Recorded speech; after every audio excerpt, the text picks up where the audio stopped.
Okay. Yep. So let's start. Yeah. So it was asking what about the linear codes for distributed lossless compression. So so this is just a sort of technique used to perform compression using linear codes, right? So the main thing is how do you implement lossless compression, right? And one way to do it is, of course, the brute force approach is to use uh, just a table, right? So for each sequence, each possible file that you can observe, you can list what is the compressed file, which is a horribly inefficient way to implement compression. A better way to implement compression, of course, is using linear codes. Well, by a linear code, all I mean is that you're using just a matrix to do compression. So you choose the dimensions of the matrix appropriately. So matrix multiplication here is not exactly over the reals, but rather over the binary field. So multiplication is basically the AND operation, and addition is basically the XOR operation, right? And using this, and just by doing a linear transformation, or basically just by doing matrix multiplication with suitably chosen dimensions for the matrices, you can do compression. So here, as I've written over here, so what the encoder does is you just multiply the observed file. So the observed file is some sequence of maybe n bytes or n bits, and you just multiply this by a k by n matrix h1, where this h1 is known to both the compressor and the decompressor. Sir, And yes, yes. like here H1 is like, is it entropy related to something or No. just a random matrix? So h1 is a matrix. It is It's not just entropy. no. Okay, so maybe that is a confusion. So this h1 has nothing to do with h of x. Okay, so this is different from h of x. So if you want, if you're uncomfortable with h1 times x, you can call it a1 times x and a2 times y, right? One of the reasons why I called it h1xn and h2yn is because in the error correcting codes literature, so h corresponds to what is called the parity check matrix of a linear code. So I apologize for that, because like some of these notations are commonly used for different things when it comes to different topics. But that is why I used h1. But this is not to be confused. The h over here is not to be confused with the entropy. Think of this as a1 and a2, if you will. Oh, okay, sir. All right. And like, what Yes. is the parity check thing? So again, I don't want to get into the details, but I can perhaps provide a reference instead of going to that in detail, because it is not exactly relevant to this. But Oh, uh, but but perhaps, yeah. So if you take the course on error correcting codes, then you will learn exactly what it is. But at least for our discussion, it is just a matrix. So it is it is just a fat matrix. So it's a k by n matrix or an L by n matrix, where k is something much smaller than n. All right, and it has this kind of property that from h times z. So so as long as z does not have too many ones in it. So if you take any zn, which is ID Bernoulli P, you will roughly expect to see around NP times ones, right? So NP ones will be there in Zn. The rest of them are all zeros, right? So from such vectors, so if you take this matrix, if you want to call it A times Zn, then you can recover Zn from AZn with very high probability. So if there are not too many ones in Zn, then you should be able to recover Zn from A times Zn. So basically, any such matrix A which satisfies these properties is good enough for our purposes. So, like we are asking a matrix A to follow this condition. Correct. And the claim is that there are such matrices. You can in fact find matrices A. If you pick a random A, then where each entry of A is chosen IID Bernoulli half, then with very high probability, such a matrix A will indeed satisfy these properties. Okay. And is A also constrained like only 0 and 1, sir? Yes, so A is also a binary matrix. Okay. So A is a binary matrix, and this matrix multiplication is basically implemented using and XOR operations. So so addition is implemented using the XOR operation, and multiplication, instead of multiplication, you have the AND operation, Okay. right? Because after all, these are all binary elements, right? So Zn is a binary vector, A is a binary matrix, and A times Zn should also be binary, Okay. right? So maybe to understand this better, I'll give a separate assignment where we can see how things like this uh, can be done. Don't worry about the terminology. If you've not seen it before, it's not particularly important for this. But the only thing you should perhaps keep in mind is that there's a deep connection with error correcting codes. So it's deeply connected to the channel coding problem, and in some sense these are dual to each other. So the source and the channel coding problem. No, That is the sir. only thing to be kept in mind. Like my doubt was like, what is the Yes. primary aim of it? Like, uh, The how? primary aim over here is to reduce the encoding and decoding complexity, right? Okay. Because if you had to say maintain a table, right? So when we talked about typical set encoding and typical set decoding, the encoding and decoding complexity, or basically the number of operations required, is exponential in n, Okay. right? And n is typically very large. Now, on the other hand, if you can somehow implement encoding and decoding, maybe using just matrix multiplications, then what is the complexity of matrix multiplication? Like how many Complex. operations are required? I think the row m into n, like the row Correct. into column. Exactly. So it's roughly order n squared, right? Okay. So number of rows times number of columns. Typically, so we're taking nr by n matrices in some Sir, sense. Yes. sir, while using the typical set, like the typical decoders, also we used to maintain a table, sir. There. Correct. When you're doing typical set decoding, also you need a table, right? Because you need to identify which sequences are typical, Okay. right? So, and the only we don't have any good way of identifying what is a typical, of course. So you can, of course, there's a way of identifying whether a sequence is typical or not just by looking at the empirical frequency. Right? So that's an easy way. But there are certain cases where you want to find. So so it's easy to say whether a sequence is typical or not. But in certain cases you want you're generating random sequences, right? And out of those you want to. Okay, so let's go back.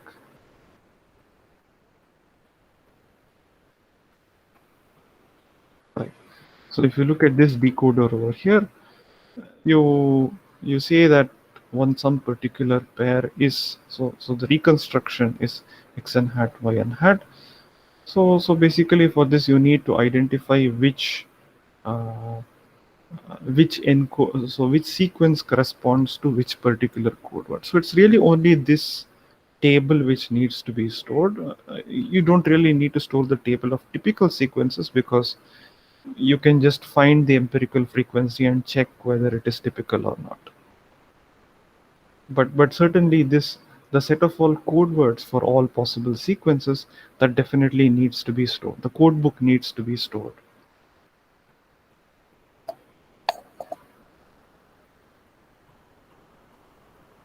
Okay, sir. right? Any other questions? Sir, like I have a Uh-huh. basic question, but I don't know how. Sure. No, it's fine. That Go ahead. is, how is typical set is connected to output? Like why we are considering typicality in decoding? So, so broadly speaking, again, Like so my all of question these are was, sort of okay. Go ahead. why, like once you scroll down, sir, like before the typicality Uh, decoder, Here. like why in decoding we brought the typicality thing exactly? So, okay. So let's see. Let's try to just look at the big picture, right? So, see what do you want? So let's go back. What was our goal? Our goal is, so given a set of, so we've seen the code words, right? And we want to identify which files correspond to these code words, right? No, note that it's a many to one map, right? So multiple files, multiple pairs of files could correspond to the same pair of code words. Do Yes, you sir. agree? Yes, sir. Yes. So right now, but having observed this pair of code words, I want to know which pair should be associated with this particular pair of code words. Yes, sir. Correct? And I need a rule. Right? Uh, So the question is, okay, so what does intuition tell you? Okay. So you know that these sequences are random, right? The files are generated randomly, hmm, and for each pair of files, you have a pair of code words or a pair of compressed files.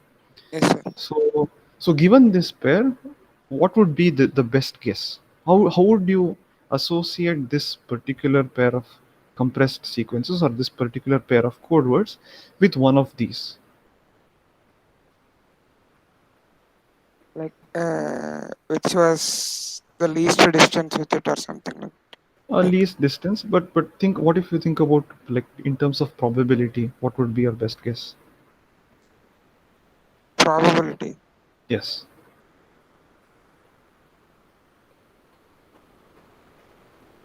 Uh, So you know that all of these pairs of messages or pairs of source files correspond to this particular pair of code words, correct? yes, sir. Okay. And you know that there's a probability associated with each pair, right? There's a probability that you observe this pair. There's a probability that you observe this pair, and so on. Correct. Yes, So, and your final goal, remember, is to minimize the probability of error. yes. Correct. So you know that it's coming from this list. So which one would you choose? Like with the highest probability. Exactly. So you choose the one with the highest probability. Correct. So that is indeed, that would be sort of the best possible decoder. Yes, sir. Right. So that would indeed minimize the probability of error. The problem with sort of analyzing it is that it's very complicated to analyze. So I could, instead of doing this, I could have defined the decoder as, so x n hat y n hat is that pair of source files which it it corresponds to this particular pair of code words, but also among all possible messages which map to this pair, it Which has the has, highest probability. huh?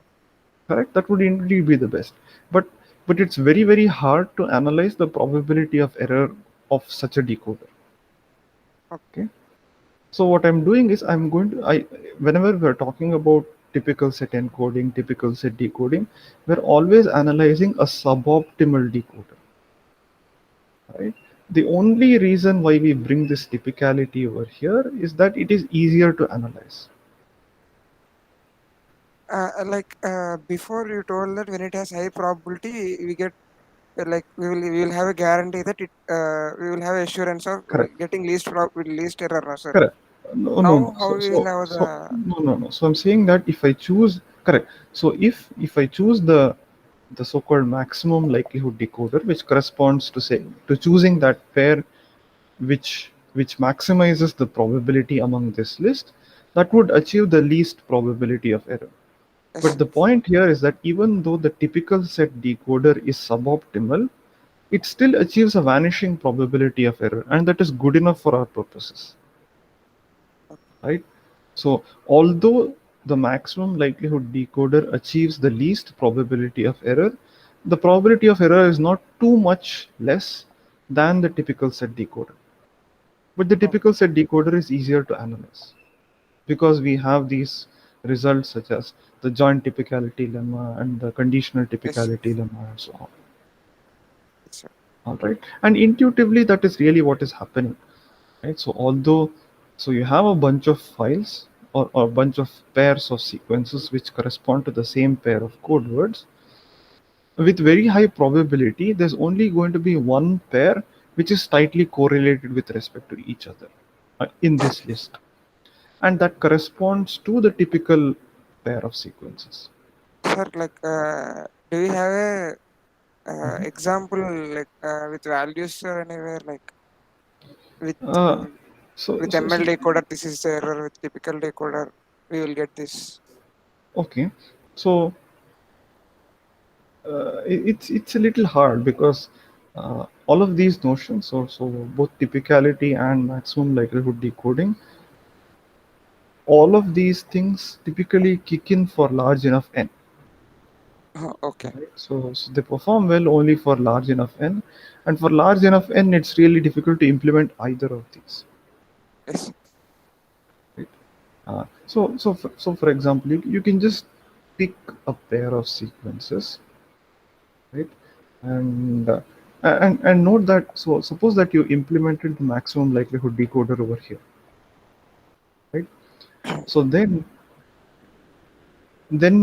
this second case would never arise in a maximum likelihood decoder, right? Yes, sir. Because you have a bunch of pairs, you will always choose the one which maximizes the probability no matter what that is. Yes, sir. And unless of course there are two pairs which have exactly the same probability, in which case you will just choose one of them, right? But then in a typical set decoder, it is possible that none of these pairs are typical or multiple pairs are typical. Yes, sir. But the maximum likelihood decoder doesn't care about that. It just checks which is the highest probability and just outputs it. Okay. All right. Sir, Yes. like finally we are making a way out, like in which way we can sort out the things to make Exactly. appear. Exactly. So all of these are basically proof techniques. Right. You want to show that there exist encoders and decoders without actually constructing or without actually giving a way of efficiently designing them. Okay. Right. So in case if you have ever taken a course on say graph theory, there are these techniques called the probabilistic methods, where whereby you show the existence of certain objects without actually showing how to obtain them. So of course there is one way of obtaining it. So you can, in principle, you can implement this, but but but for a reasonably large n, for example, for n equal to 1000, you could not really construct, you don't have a computer which could implement this, right? Just because it would be too complex to implement, Okay. right? So at least theoretically, conceptually, all of these can be realized, but then the computational overhead would be so large that it's not feasible to do so, right? And that is why there is a separate line of work which tries to implement these encoders and decoders. So that's a problem between theory and practice, right? So in theory, you have all of these nice properties. You can construct all of these nice encoders and decoders, analyze the performance of all of these. But in practice, you can't implement them. But on the other hand, you can implement a lot of algorithms, and when you see the practical performance, they're reasonably good. But in theory, if you actually try to analyze say the probability of error of some of most practical algorithms, they would they would, you can prove that they're not very good, or it's difficult to prove anything at all. All right, and something like these linear encoders and decoders, you can also prove that they're pretty good, they perform well for many classes of sources. And they're also easy to implement because after all you have to do is matrix multiplication, right? Yes, sir. Which you can do using a computer. Yes, sir. All right. And Okay. how are we going to find that, like, A and How to find the matrices A? yes, sir. Again, there are multiple ways to do it. So going into too much detail is again beyond the scope of this particular course. Okay, sir. But typically, so A1 can in fact be chosen uh, to be a sparse matrix. In fact, the complexity doesn't even have to be quadratic in n. You can also do it in linear time or close to linear time. and and there are different ways of constructing these matrices A. Some of these matrices are constructed using certain graphs. So so if you have you done any graph theory before? No, sir. No. Okay, it doesn't matter. So in fact, it turns out that if you pick a matrix randomly, you just generate a Bernoulli, like each entry Bernoulli half. If n is sufficiently large, it is very likely going to be a good matrix, and you can use it directly.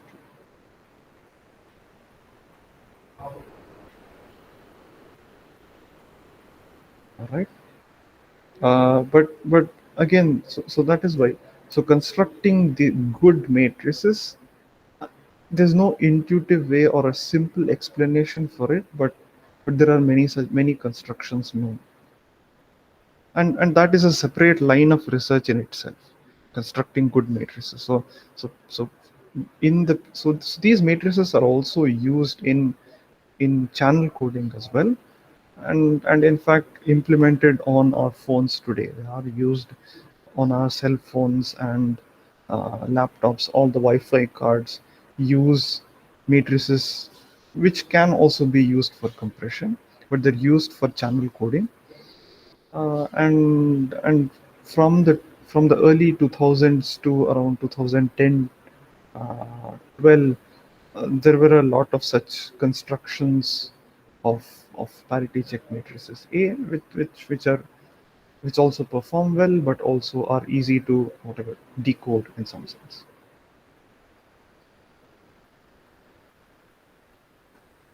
All right, so you can just look up LDPC codes. Just Google for these, and you'll get a lot of information about it.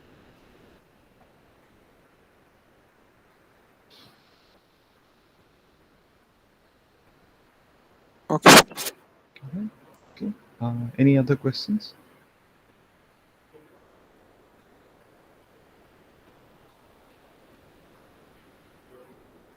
All right. So we've spent a fair bit of time talking about distributed lossless fixed length source coding. And in this class, I just want to very briefly discuss lossy source coding. We'll of course only talk about point-to-point lossy source coding, and then maybe from the next class onwards, we'll start talking about multiple access channels, and after that, broadcast channels. Right. So lossy compression so lossless compression. So one sort of widespread example of lossless compression is something like zip, right? Where you have something like a text file, you compress it. The compressed file ha- usually requires far fewer number of bits to has a much lower number of bits, but then you can sort of decompress it or unzip it to get back the original file exactly, right? So there's absolutely no difference between the the decompressed file and the compressed file, right? But on the other hand, there are many applications wherein you don't want the source or the original file to be reconstructed exactly. You want to save space, but at the same time, it's okay if the reconstructed file is not exactly the same as the original file. And typical examples are images. So think of JPEG or audio, right? So like your MP3 formats and video.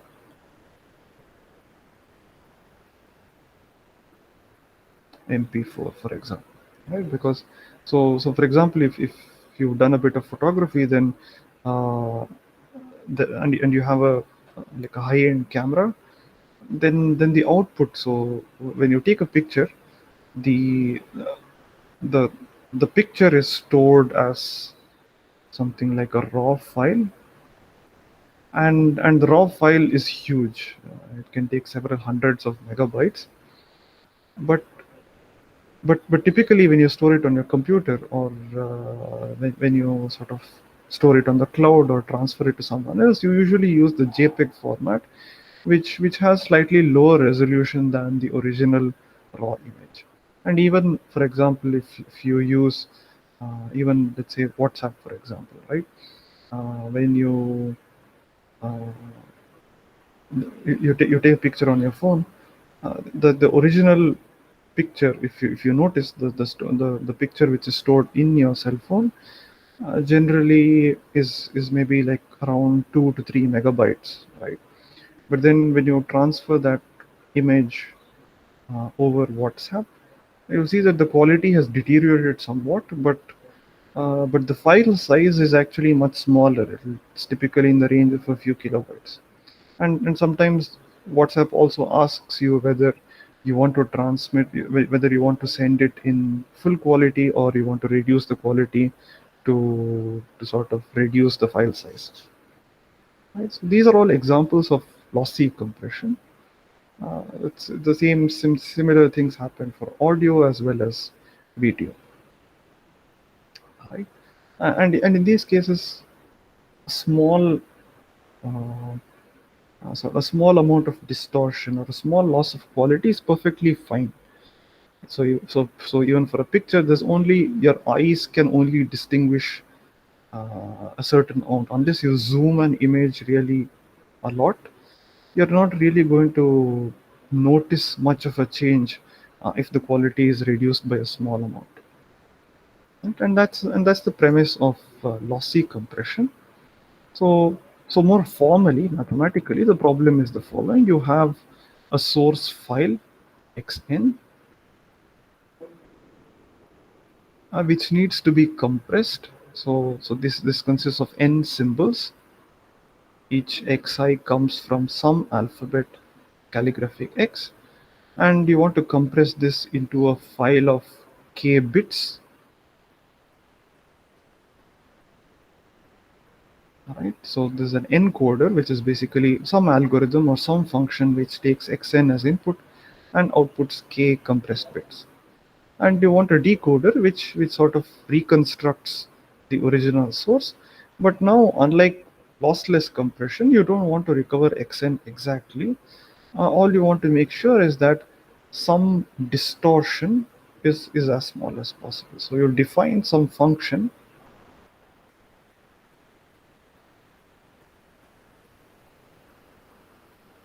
right? So this is what we call a distortion,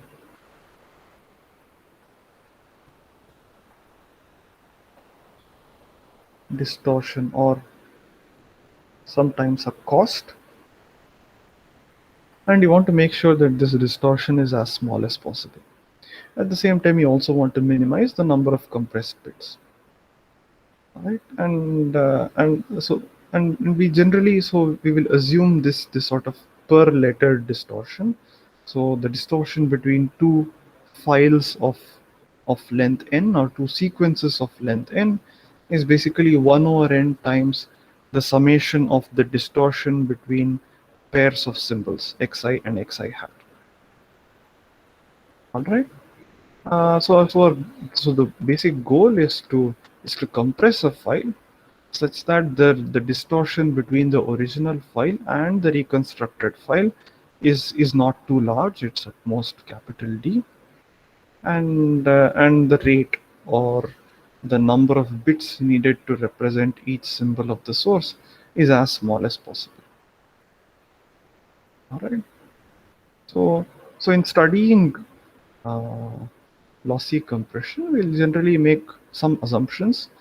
First assumption is about this distortion function. We'll assume that the distortion between any pair of symbols is, of course, it's non-negative, it's greater than or equal to 0, but it is also finite, right? So for every pair of symbols, this distortion function is such that the maximum distortion is strictly less than infinity.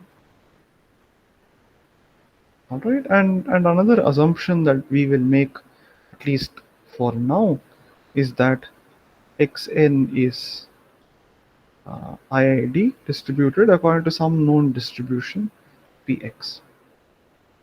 Okay, although all of this theory can be generalized to more complicated sources of memory, uh, for the purpose of this course, we'll assume that this is that the sequence, the source file has IID components.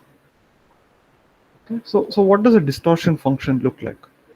Right, so one common example is the Hamming distortion, which basically counts the number of locations in which the source file differs from the reconstructed file. Right? And basically the Hamming distortion function dxx hat.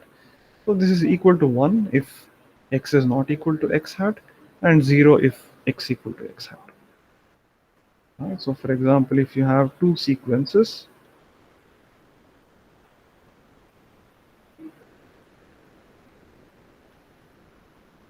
right? So, so the Hamming distortion between this pair of sequences, the Hamming distance between these pair of sequences is basically 1, 2, 3. Yeah.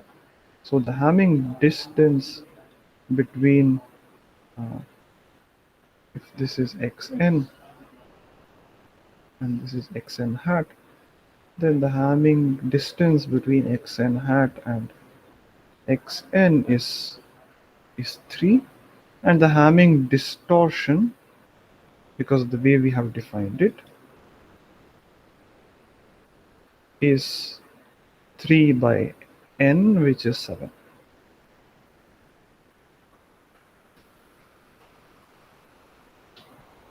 Alright, so that is one example of a distortion function. The other distortion, which is more commonly used in practice, is the mean squared error distortion. So the MSE distortion is for the specific case when x and x hat are both set of reals, right? And basically the distortion is basically the square of the difference between x and x hat. All right? And this is very commonly used, typically more so in let's say audio or speech. For video or images, typically more complicated distortion functions are used. So people had started off by looking at the mean squared error function for video and images originally, but it turns out that it's not a very good distortion function, because the way our eyes perceive things, it's not exactly in terms of the mean squared error, but there are more sort of complicated distortion functions that are used in practice today.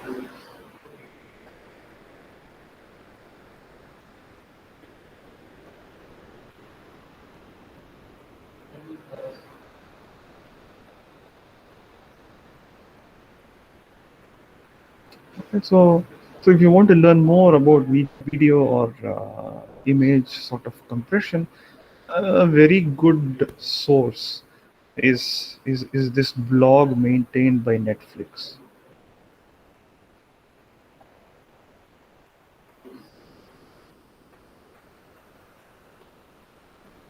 So they have a very nice blog where they keep posting about various compression technologies, what is currently being used, and so on. It's a good resource, and you should take a look at it if you want to know more. All right, but at least for this course, we'll assume that we have some general distortion metric, and our goal is to design these encoders and decoders for IID sources such that the expected distortion is small. Okay. Any questions so far?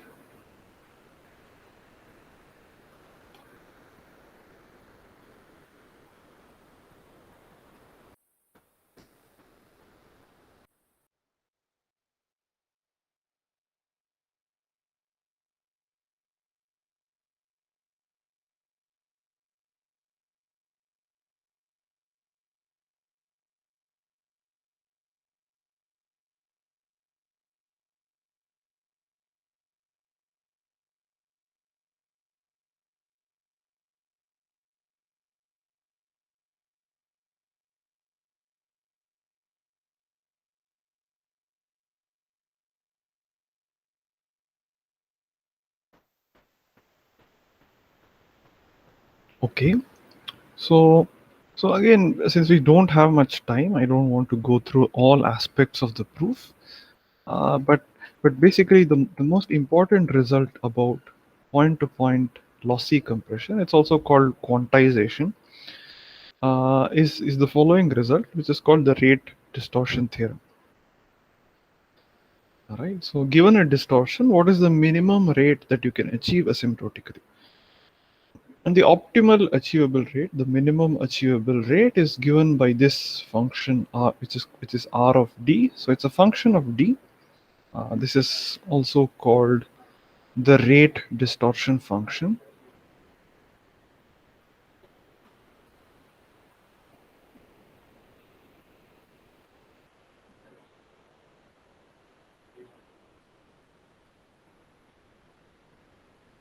It's called the rate distortion function, and it is also a mutual information.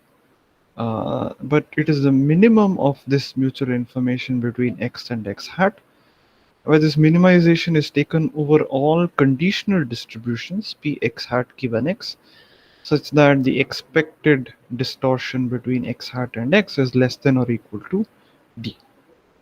Right. So remember that we want to satisfy a distortion constraint of capital D, and we want to know what the minimum rate is, and the minimum rate is equal to the minimum of the mutual information between x and x hat given d. So contrast this with the the expression for capacity of a channel.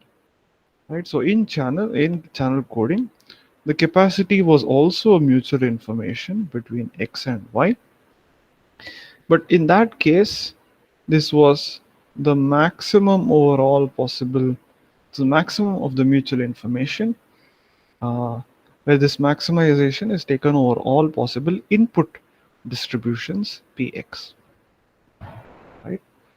And so that is sort of the connection between uh, the lossy compression problem and the channel capacity problem in some sense, right? Because in the lossy compression problem, you're given a px, right? The source is given to you, and in some sense, your goal is to construct a px hat given x, basically encoder and decoder, such that x hat satisfies this some sort of a distortion constraint, right? On the other hand, in the channel coding problem, you're given a channel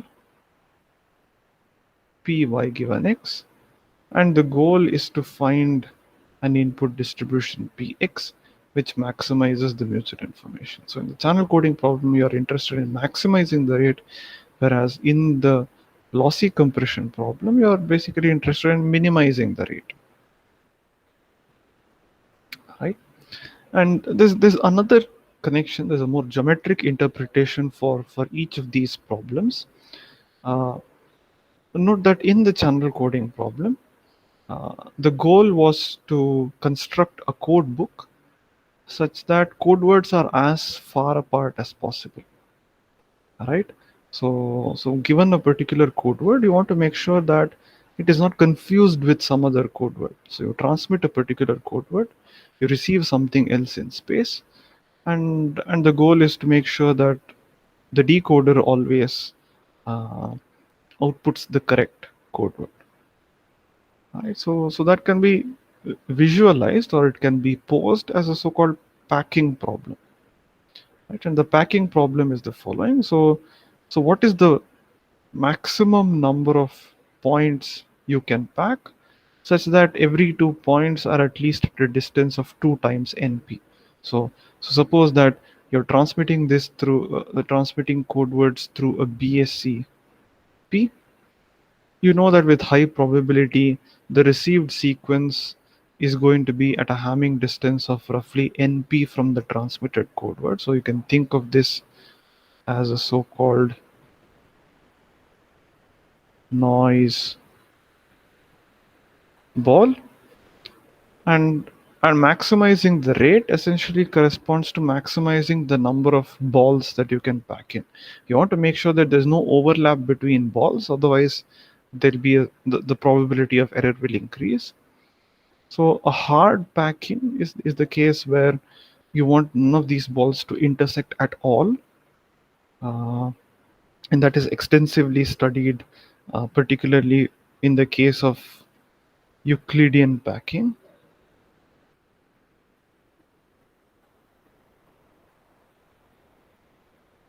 sphere.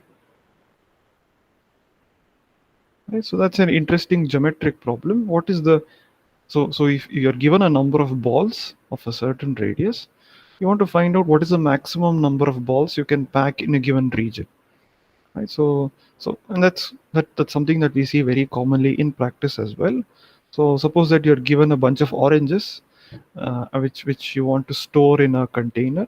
What is the maximum number of oranges in which you can store in a container, and and how do you actually arrange these oranges such that you can pack in the maximum number, right? So that's the sphere packing problem. And as an aside, do you know what is the best packing? Do you remember it from your maybe high school? You would have seen this.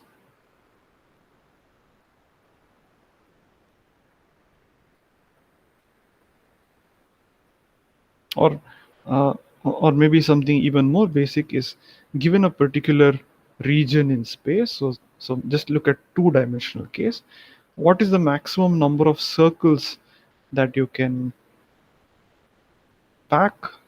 What is the best way of drawing circles in a piece of paper such that no two circles intersect with each other, right? You want to draw the maximum number of circles, but no two circles should intersect with each other. What is the best Do you know what is the best way to do that?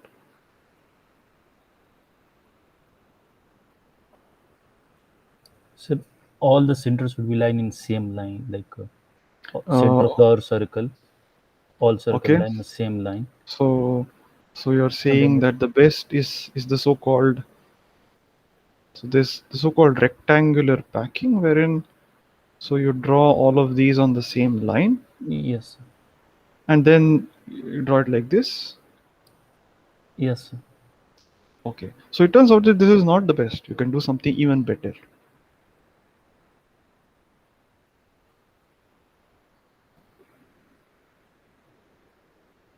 Any other guesses?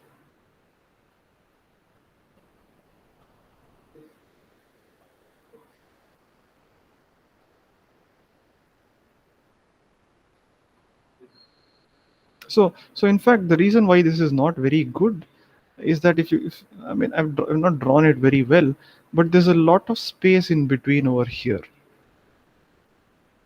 right? So this a lot of space gets wasted over here.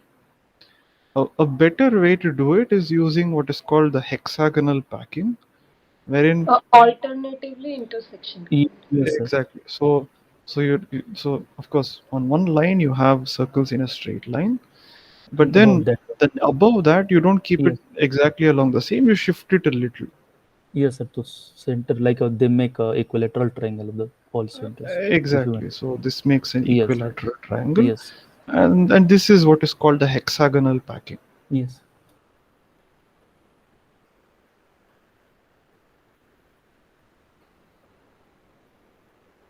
Alright, so this is the so-called uh, packing problem in 3 dimensions. It turns out that the best way to do it is the first row below. I mean the lowest level. You arrange balls or oranges in the hexagonal packing, and above that you keep each orange in the intersection point of 3 oranges. Right, so for every 3 oranges over here you place one above it at this point. Right, so I mean it's a very broad area, and in fact for n larger than 3, for the number of dimensions larger than 3, there's not a lot well known. There are only certain values of n for which the best packings are known, and even finding the best n, or finding the best packing for any n, even let's say n equal to 10, if you can solve it, then basically you will have solved. That would have been a major breakthrough in a lot of areas. All right, but we do know what is roughly the best packing for asymptotically large n. But anyway, that's aside. And the only point I'm trying to make here is that channel coding is essentially some sort of an approximate packing problem. It's not a hard packing. We do allow these noise balls to intersect somewhat, but the intersection should not be too much, because after all, in the channel coding problem, our goal is to ensure that the probability of error is vanishing in it. Okay, so that's the sort of geometric interpretation of channel coding. But source lossy source coding or quantization essentially corresponds to another problem which is studied in geometry, and that is the covering problem. Right, so given that, suppose that you're given balls of a certain radius, you want to arrange these balls so that you of course you use the minimum number of balls, but at the same time the balls are allowed to intersect, but no space is left over in between. Okay, so what is the minimum number of balls required to cover all of space?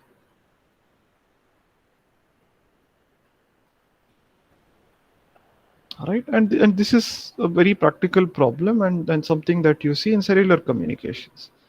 Right, so you know that every base station has a certain coverage area which is given by which can be thought of as a circular area around the base station, and you want to make sure that the whole geographical area is covered by at least one base station. Right, and that essentially corresponds to the covering problem in 2 dimensions. And you can ask for a similar covering problem in n dimensions. What is the minimum number of balls required to cover all of space?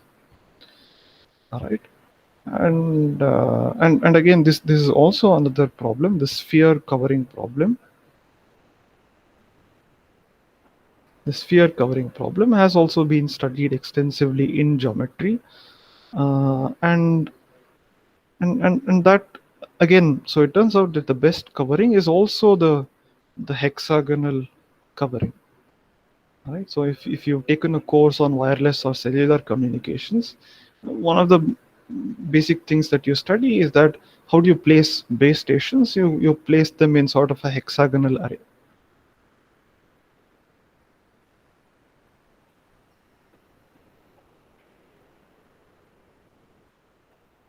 And in fact nature knew this already, because if you sort of noticed the the hexagonal covering is essentially what you see in a honeycomb. So so bees already know that the best way to sort of arrange cells is in a hexagonal structure. I mean, the hexagonal uh, covering, or essentially the hexagonal lattice, has a lot of properties.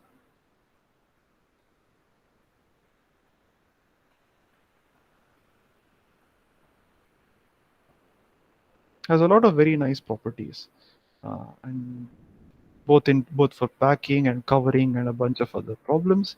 It has a lot of number theoretic properties as well. But but again, so coming back to the point, so channel coding is essentially some sort of an approximate packing problem, whereas quantization is essentially an approximate covering problem. You want to cover all of space, because no matter, so every source file is essentially a point in space, and you want to make sure that there is at least one code word within a certain distortion of it, right? So you see some xn over here, and you want to represent it using an xn hat, which is basically a center of this ball, such that the distance between xn and xn hat is at most d, right? Or whatever the fractional distance is less than or equal to d. All right. Any questions?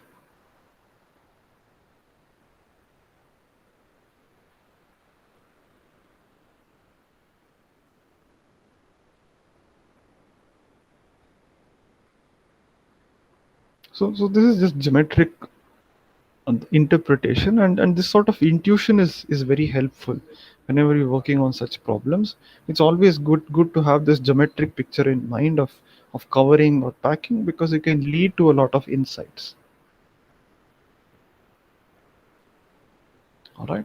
So again, I won't go through all the proof in detail, but maybe since we have a few more minutes, I'll just quickly sketch the proof of the converse.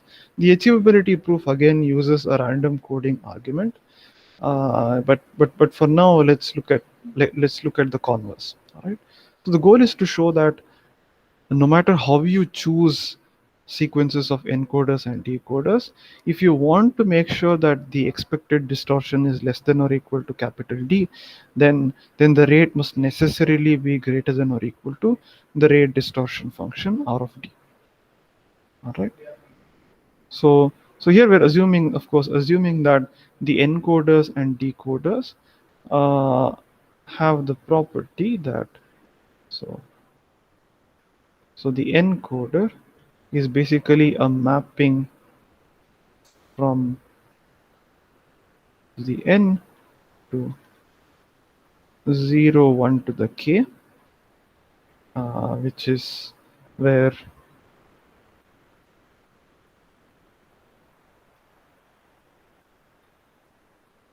k equal to n times r. Right, and the picture to keep in mind is the following: you have xn, this is encoded to ck, which is decoded to xn hat. Right, so this is sort of the raw image. This is the file stored on disk, and this is basically what you see by when you open your JPEG viewer or something like that. JPEG. This is what the JPEG viewer would show if you try to open this when you open this file.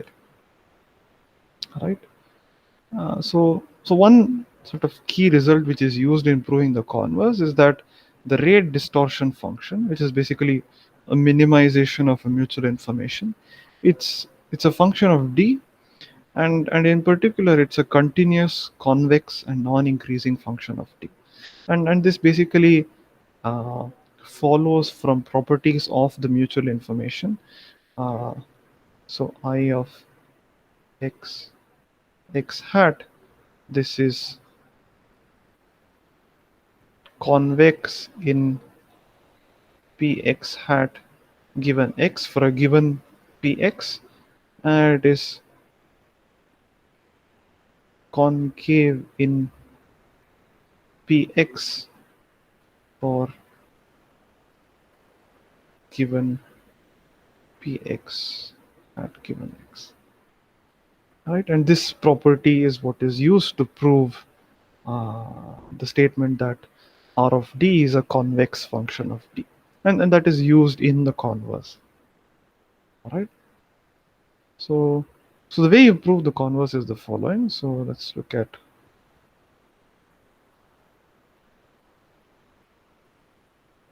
The way you prove it is the following. So let's look at n times R.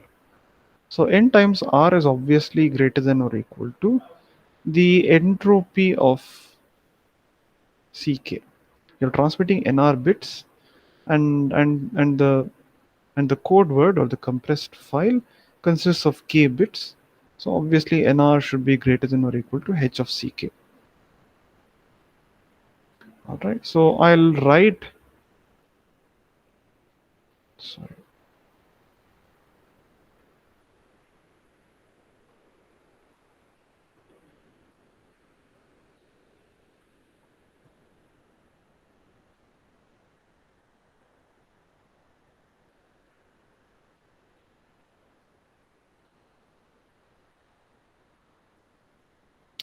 Now, since entropy is a non-negative function, h of ck is obviously going to be greater than or equal to h of ck minus h of ck given xn, right? Which is essentially just the mutual information between ck and xn. And I claim that this quantity is greater than or equal to the mutual information between xn and xn hat. Why is that true?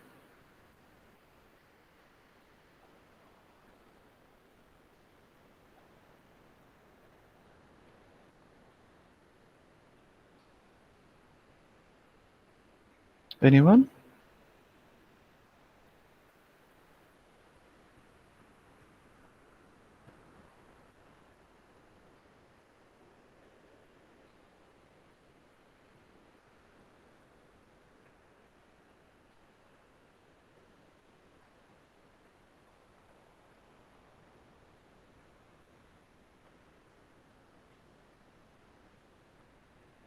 Anybody? Why is this true?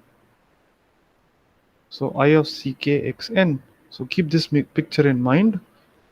The mutual information between ck and xn is greater than or equal to the mutual information between xn and xn hat. It's a data processing inequality. Exactly. So this is just data processing inequality.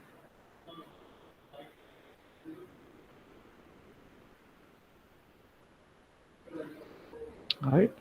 And then I just use the chain rule to ultimately what I want to show is that this quantity is greater than or equal to the sum of the mutual informations between xi and xi hat. Okay, so the key steps are the following. You have this step. The second step is to show that this nr is greater than always greater than or equal to the mutual information between xn and xn hat, and you want to essentially single letterize. So this is a multi-letter expression. So it's an expression between xn and xn hat. You want to somehow write this as n times mutual information between x and x hat, right? Or essentially this is the other key step, and you want to go from here to here. Right? And the way to do that is to first use the chain rule. Okay, and once you use the chain rule, you introduce this new term.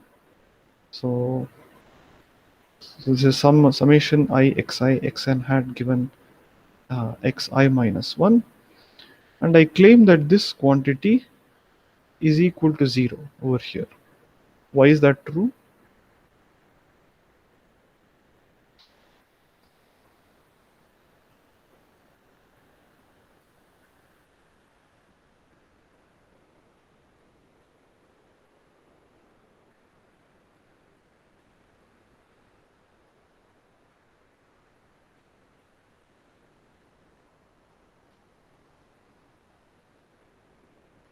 So what property of the source am I using over here?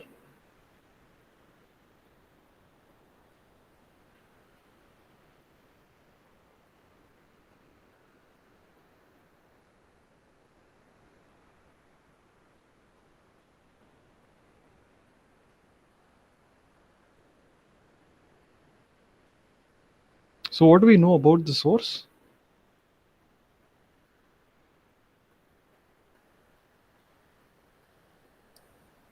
They're drawn from identity simple.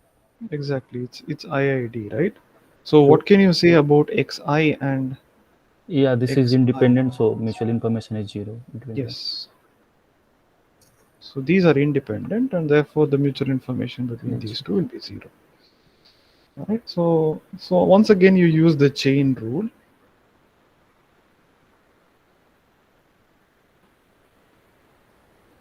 Right, to say that this quantity is basically equal to the sum of overall possible I mutual information between xi, xn hat, xi minus 1. Right, and once again, so I'll just, so this quantity, each of these terms is individually greater than or equal to the mutual information between xi and xi hat. Now, the amount of information that all of these give about xi is obviously greater than or equal to the mutual information of one of these terms gives about xi, right? Which is just the mutual information between xi and xi hat. All right. So, and once you get this, it's just a matter of uh, saying that each of these terms is greater than or equal to r of d, basically r of di, the distortion for each component, and then you just use convexity.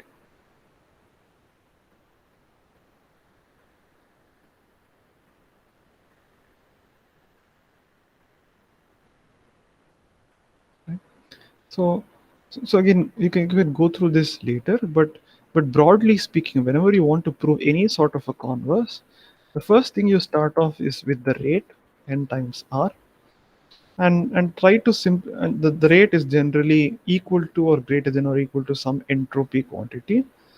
You try to write this as whatever greater than or less than or equal to some n letter mutual information quantity, and then you try to sort of single letterize it.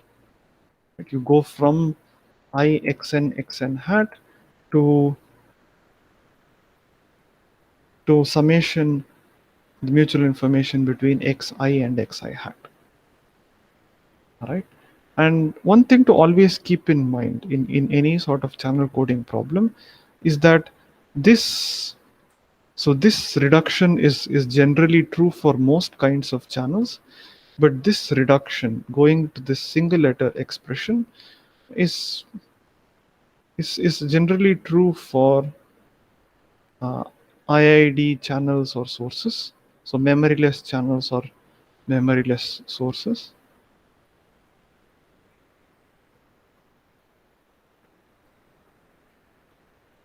but not true for sources with memory or channels with memory. So that is why for sources or channels with memory, you don't have a single letter expression. You can't write it as just mutual information between one variable and some other variable. And that's something very important to keep in mind.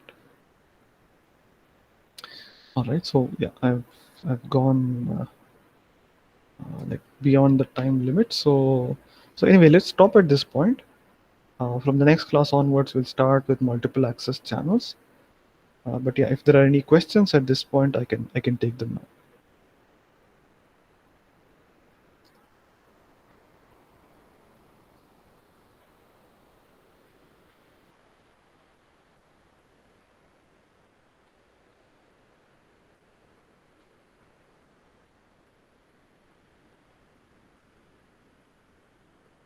Any questions?